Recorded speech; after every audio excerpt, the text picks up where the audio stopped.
Hi, and welcome to the Christian Gamer channel. I'm Paul, and I'm using this space to share my insights from the Bible. I want to be clear right up front. I don't claim to have any special authority. I'm not a pastor, a theologian, an apostle, or anything special. I'm just an ordinary person who reads their Bible and wants to share what I've learned with the wider community. Because of that, your personal insights are absolutely no less valid than mine. I strongly urge you to join the conversation. If you disagree with anything I've said, or if you want to add something you think I've missed or glossed over, you are actively encouraged to do so. Feel free to leave your thoughts in the comments or even share a link to your own video. I know sharing biblical insights can be intimidating, especially in an age where simply trying to tell the truth can risk persecution or the fear of it down the road. But remember, God did not give us a spirit of timidity, but of power and love and self-control. So let's not be afraid to stand firm and share our faith and insights with courage. Okay, let's do this. And in today's video we're going to be looking at, is it right for Christians to celebrate Valentine's Day? Love, liberty and the word, a biblical evaluation of Saint Valentine's Day. Okay, so let's start off with a little history. Who was Saint Valentine? The actual figure of Saint Valentine is a bit of a historical enigma. There are two main contenders for who the actual historical figure is: Valentine of Rome and Valentine of Terni. Trying to untangle the real Saint Valentine is a bit like trying to solve a 1,700-year-old cold case with missing files. For a long time the Church actually celebrated two different Valentines on February 14th, Valentine of Rome, who was a priest, and Valentine of Terni, who was a bishop. While some historians argue they might actually be the same person whose story was split by geography. Here's what the tradition specifically attributes to the Roman priest. So Valentine of Rome. The most famous story, though historically shaky, is that Claudius II banned young men from marrying. He believed single men made better soldiers because they weren't worried about their families. Valentine, seeing the injustice, performed secret marriages for Christian couples. This is the primary reason he became the patron saint of lovers. According to the legend Aurea, that's the Golden Legend, while Valentine was under house arrest by a judge named Asterius, he was challenged to prove the power of Christ. Asterius brought his blind daughter to Valentine. Legend says that through Valentine's prayer, her sight was restored.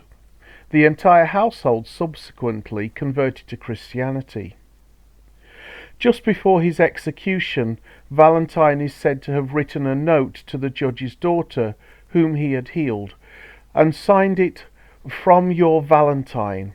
If true, he basically sent the first Valentine card and set in motion a chain of events leading to the modern greeting card industry while awaiting his death sentence. Valentine was eventually caught and sentenced to a three-part execution around 269 AD. The first was a beating. He was beaten with clubs. Then stoning. When the beating didn't kill him, they tried stoning him.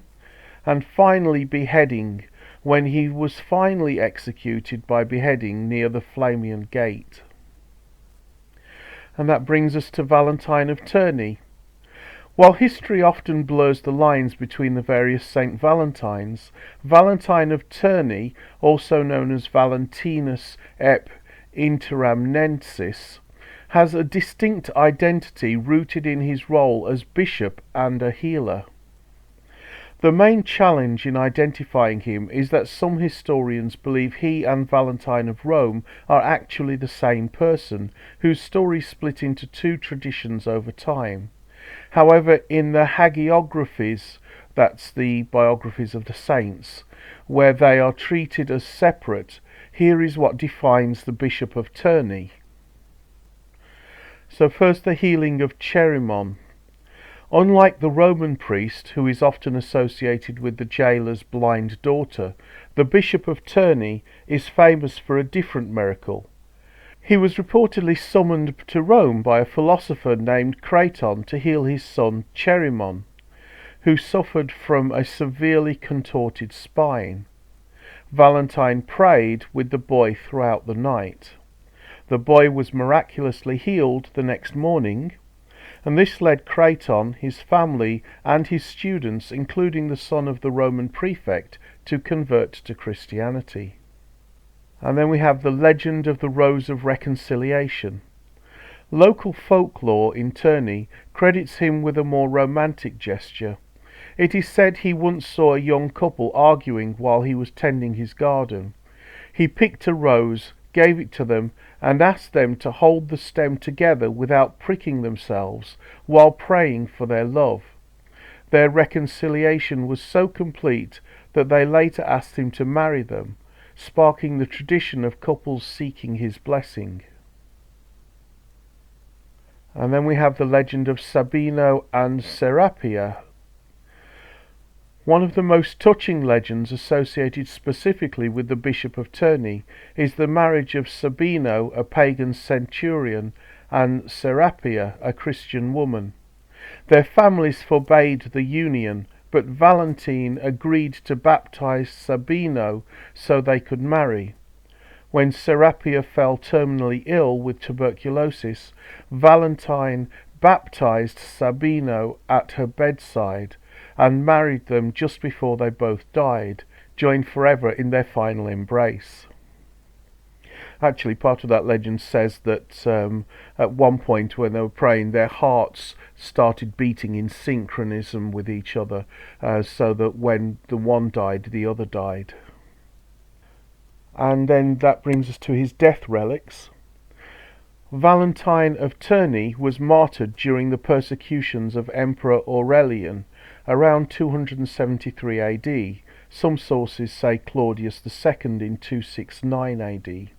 Because of his high standing and the conversions he caused, he was arrested and secretly beheaded at night along the Via Flaminia to avoid a public riot. Now the Basilica. His followers retrieved his body and brought it back to Terni. Today his remains are housed in the Basilica di San Valentino in Terni, where he is the city's patron saint. And while we celebrate him on February the 14th in the West, the Eastern Orthodox Church honours him on July the 30th. Okay, the history of St. Valentine's Day, from martyrdom to mythology. We're looking at the pagan roots of, or the possible pagan roots of St. Valentine's Day. So there was a Roman festival that honoured Lupercus, the Roman god of shepherds, and was linked to the legend of Romulus and Remus. The rites took place at the Lupercal cave on the Palatine Hill, the spot where tradition says the twin founders of Rome were suckled by a she-wolf or Luper. Because of this wolfish connection, the festival had a primal, untamed energy compared to the more formal Roman state religions. Lupercalia was one of ancient Rome's most visceral, wild and enduring festivals. Celebrated annually from February the 13th to the 15th, it was a ritual designed to avert evil spirits and purify the city, all while kick-starting health and fertility for the coming year. Think of it as the anti-Valentine's Day, less about chocolate and roses and more about goats, wolves and ritualistic running. The messy rituals. The ceremony was led by a group of priests called the Luperci. Here is how the main event typically unfolded. The sacrifice. At the Lupercal cave, the priests sacrificed goats for fertility and a dog for purification. And then the forehead smear. 2 young Luperci had their foreheads smeared with the sacrificial blood using a bloody knife, which was then wiped off with wool dipped in milk. According to tradition, the young men were required to laugh during this process. The run. The priest would cut thongs from the hides of the sacrificed goats, called februa, which is where we get the name February.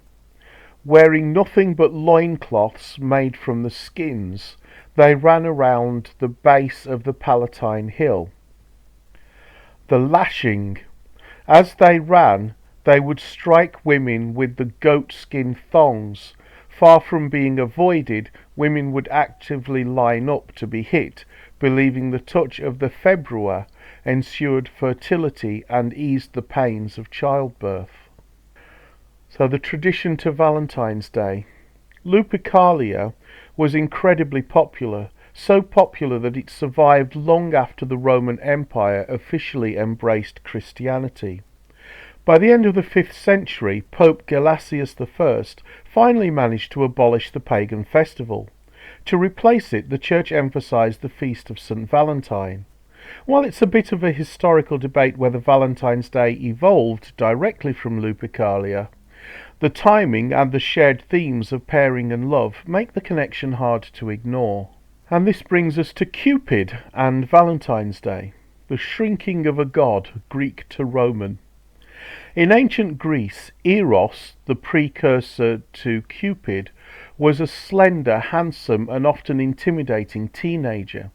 He was a primordial force of desire that could topple kingdoms. It's from the Greek god Eros that we get the term erotica. As the Romans adopted him as Cupid, he began to de-age in art.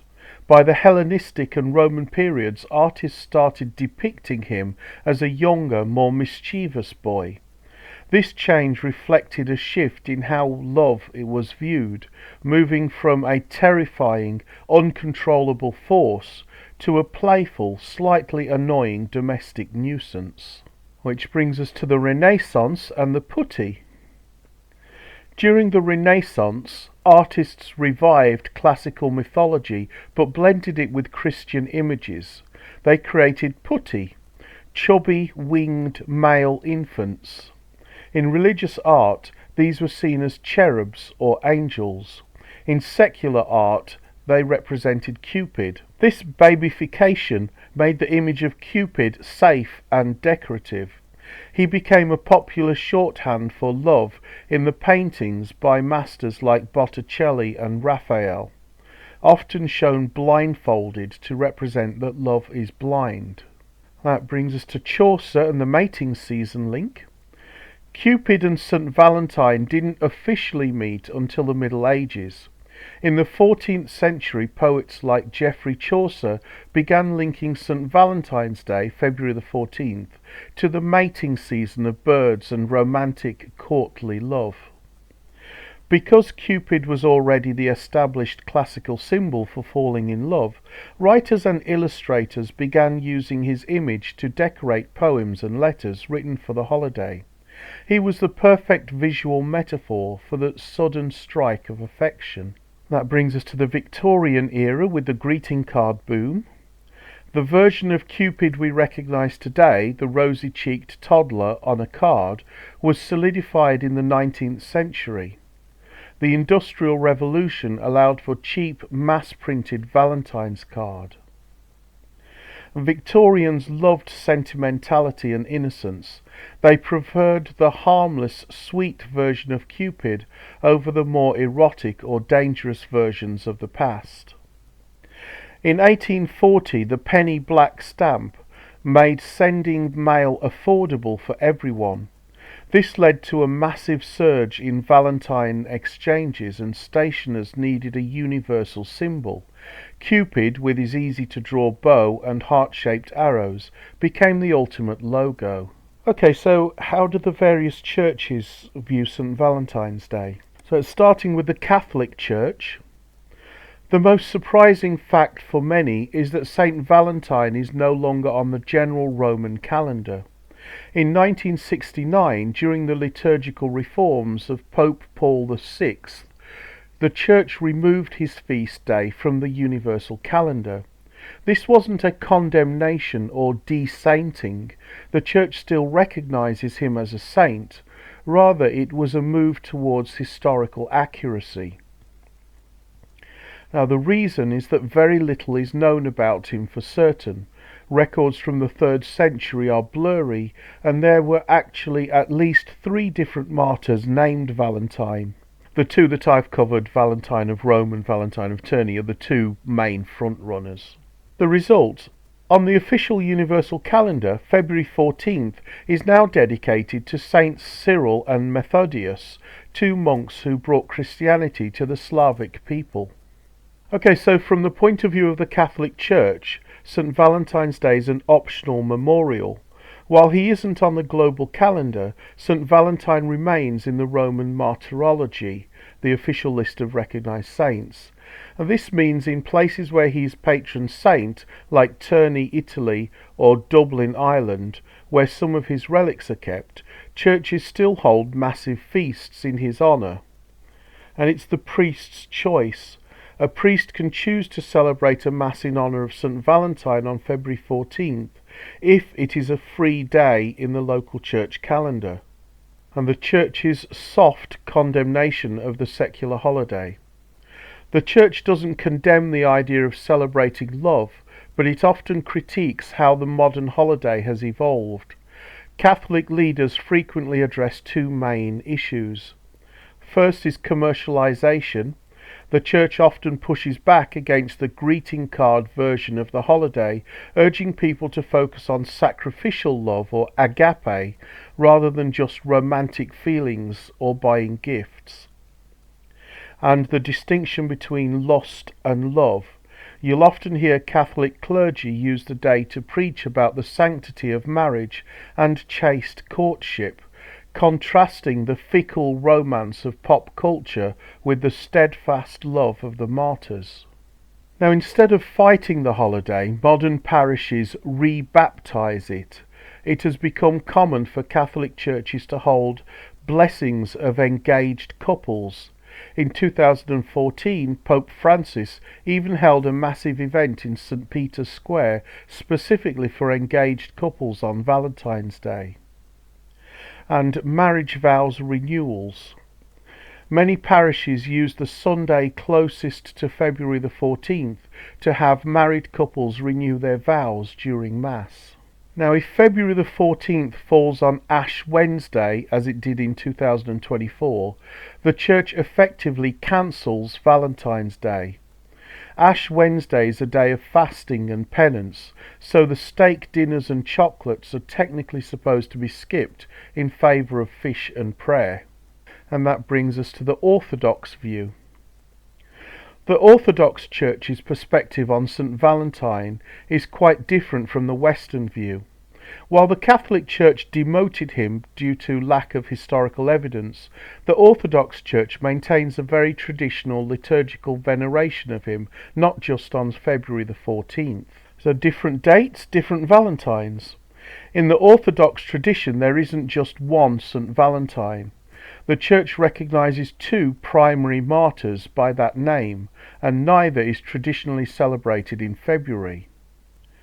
St. Valentine the Presbyter is celebrated on July the 6th, a Roman priest who was martyred for his faith. He's the one most closely associated with the legend of secretly marrying Christian couples. And Hierometer Valentine, Bishop of Terni, is celebrated on July the 30th, known as a healer who was martyred for converting the family of a Roman judge. Because these dates fall in the middle of summer, the romantic association with mid-February is largely seen as a Western cultural import rather than a religious tradition. Which brings us to the Orthodox cultural resistance to St. Valentine's Day. While the Orthodox Church recognises the saints named Valentine, it is often vocal in its criticism of the February 14th holiday. Many Orthodox leaders view the modern celebration as, firstly, a foreign import. In countries like Greece, Russia and Serbia, Valentine's Day is often seen as a Western commercial product that arrived after the fall of the Iron Curtain or through globalization. And secondly, pansexualism versus purity. Some conservative Orthodox clergy have condemned the secular holiday for promoting casual romance or lust over the Orthodox ideal of chaste love and the sacred mystery of marriage. And pagan roots. Just as we talked about Lupercalia, many Orthodox theologians point to the holiday's potential pagan origins as a reason to avoid it, preferring pure Christian celebrations. And the true Orthodox Day of Love.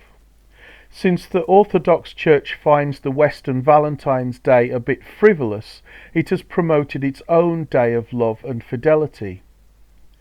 Saints Peter and Favronia of July the 8th, in the Russian Orthodox tradition, especially these two, are the patron saints of marriage and family. Their story is a happily ever after tale of a prince and a peasant girl who remained faithful through exile and died on the same day. And the symbol, while Valentine's Day uses a heart, Peter and Favonia's Day uses the daisy. It is increasingly celebrated as a religious alternative to the February holiday.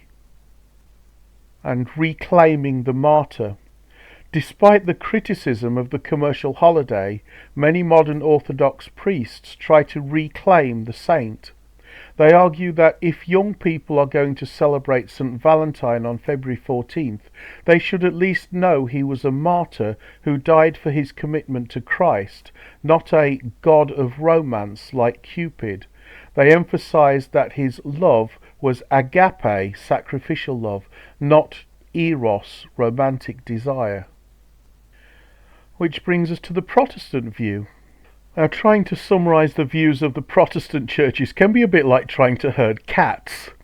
They're all going off in their own directions. However, if we take only the broadest strokes, we can summarise the Protestant views into three broad camps. So the first camp is the pragmatic view, which is the majority of Protestants. The vast majority of mainline Protestants, that's Methodists, Presbyterians, Lutherans, etc., and many Baptists, see the day as harmless secular tradition and the focus on marriage. Many pastors urge the Sunday closest to February the 14th to preach on biblical love, that's 1 Corinthians 13, and family values. It is seen as an opportunity to strengthen marriages and celebrate God's gift of romance. And the Saint Valentine legend.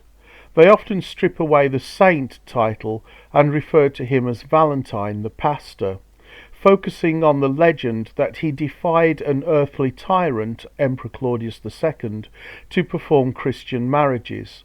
This appeals to the Protestant value of personal conscience over state control. Which brings us to the rejectionist view, that's some fundamentalists and reformed. On the more conservative or strictly reformed end of the spectrum, you will find groups such as some Reformed Baptists, Seventh-day Adventists or independent fundamentalist churches who avoid the holiday entirely. Their reasoning usually stems from, firstly, pagan origins. They are highly sensitive to the Lupercalia connection we discussed earlier. They view any holiday with Christianized pagan roots as spiritually polluted. Anti-Catholicism. Historically, some Protestant groups rejected the day simply because it was a popish or Catholic feast day. And thirdly, the regulative principle of worship. This is the idea that if a holiday isn't specifically commanded in the Bible, it shouldn't be part of a Christian's religious life. For them, Saint Valentine is a man-made tradition that distracts from the gospel. And lastly, the Anglican or Episcopal exception. The Church of England and the Episcopal Church are the middle way. Unlike most Protestants, they do maintain a calendar of saints. So veneration, they officially recognise February 14th as the feast of Saint Valentine in their prayer books, and liturgical honour. While it's not as high ranking as Christmas or Easter, they may include specific prayers or collects during the service that thank God for the witness of the martyr Valentine. They are the group most likely to keep the saint in Saint Valentine's Day. And the common thread across all the Protestants is the Agape over Eros. If there's one thing almost all Protestant denominations agree on, it is that the secular version of the holiday is to focus on eros, romantic or sexual love. In sermons across the Protestant world on February 14th, you will almost certainly hear a call to return to agape, the selfless, sacrificial love of God. So the secularization of St. Valentine's Day, how a day for a martyr became a $20 billion industry. The commercialization of St. Valentine's Day is a classic story of how a religious feast was packaged for the masses. It didn't happen overnight. It moved from handmade tokens of affection to a multi-billion-dollar industry through three major technological and economic shifts. The paper Valentine revolution in the 1840s. Before the mid-19th century, Valentine's greetings were expensive, handmade, and usually delivered in person. Two things changed this. The penny post. In 1840, Great Britain introduced the penny black stamp. For the first time, it was cheap for the average person to mail a letter. This created a massive demand for stationery. And Esther Howland, the mother of the American Valentine. In the late 1840s, this Massachusetts woman saw the fancy lace paper cards being imported from England and realized she could mass produce them. She set up an assembly line of women in her home using fine lace, silk, and mechanical paper parts. Her business eventually made over $100,000 a year, a fortune in the 1850s, proving that romance was a profitable industry. And then we come to the Hallmark era in the 1910s. If Esther Howland started the fire, Hallmark poured gasoline on it. In 1913, the Hall brothers, who would later become Hallmark, began producing Valentine's Day cards as we know them today, pre-printed standardized cards in envelopes. The shift in messaging. Before Hallmark, people wrote their own poems. Hallmark's ready-made sentiments made the holiday accessible to people who weren't poets, effectively outsourcing the expression of love to a corporation. And advertising. By the 1920s, companies began using the holiday to sell more than just paper. Jewelers and florists realized that if you could make a man feel socially obligated to prove his love through a gift, you had a guaranteed annual revenue stream. So the big three: candy, flowers and jewellery. As the 20th century progressed, the holiday expanded into other industries. Chocolate. Richard Cadbury of the Cadbury chocolate family is credited with creating the first heart-shaped candy box in 1861. He realized that once the chocolates were eaten, the beautiful box could be used to save love letters, making the product two gifts in one. The diamonds are forever influence. In the mid-20th centuries, companies like De Beers successfully linked romantic milestones to jewellery. Valentine's Day became the second peak after Christmas for engagement ring sales. And the rise of the florist. Since flowers are perishable, they require a sophisticated supply chain. As refrigeration and air travel improved in the 1950s and 60s, the dozen red roses became a global standardized symbol of the day. So the statistics of modern commercialization. Today, the holiday is a massive pillar of the global retail economy. According to the National Retail Federation, recent trends show the total spending frequently exceeds $25 billion annually in the US alone. And the Galentine's and pet effect. To keep growth steady, marketers have expanded the holiday to include gifts for friends, or Galentine's Day, and even pets. People now spend over $2 billion on Valentine's gifts for their dogs and cats. And this brings us to the biblical perspective. Some of you may recognise this study from the Christmas study and the Halloween study because it is exactly the same principle. God does not care if we celebrate special days or not. That means if you want to send Valentine's Day cards to your loved ones or gifts of chocolates and or flowers and or jewellery, you are free to do so. If you wish to abstain, that's fine too. And you can find that principle in Romans 14 verses 5 to 9. Remember to have fun just as Jesus did. Don't waste too much mental effort trying to please judgmental religious hypocrites who can't be pleased no matter what you do, and we'll see that in Matthew 11 verse 16 to 19. However, don't use your freedom to destroy a weak Christian's faith, and that principle's in 1 Corinthians 8 verses 9 to 13. Now, if you believe celebrating St. Valentine's Day serves as an endorsement of pagan customs, avoid such things so as not to sin against your own conscience. That's in Romans 14 verse 23. And do not rebel against religious hypocrites if they are your leaders in the church and they tell you to abstain from the festivities. For the sake of Christian unity, submit to their authority. That's Matthew 23 verses 1 to 4 and Hebrews 13:17. And we must be careful not to become religious hypocrites ourselves, judging others for exercising their freedom in Christ, while we ourselves enjoy our freedom in other areas. That's Luke 6 verses 37 to 38.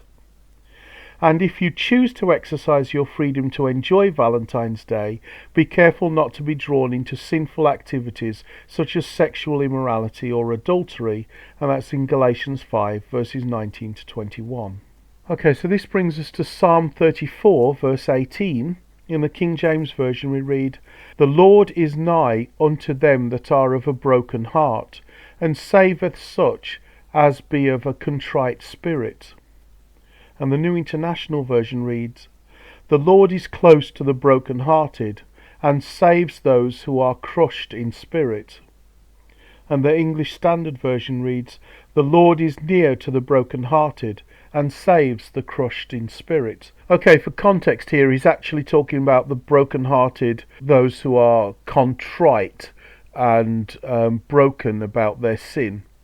However, people whose hearts have been broken are also in a vulnerable state, and God comforts those who are in need of comforting. So we can apply this verse to people whose hearts have been broken by unrequited love. So a call to action. St. Valentine's Day is probably the most depressing day of the year for people who are feeling lonely or alone. While everyone else is celebrating their relationship, people who are not in any kind of romantic relationship can feel very isolated, as if the whole world suddenly forgets that they even exist. Everyone else is busy being happy with their significant other, while those who are left on the shelf despair of ever finding true love.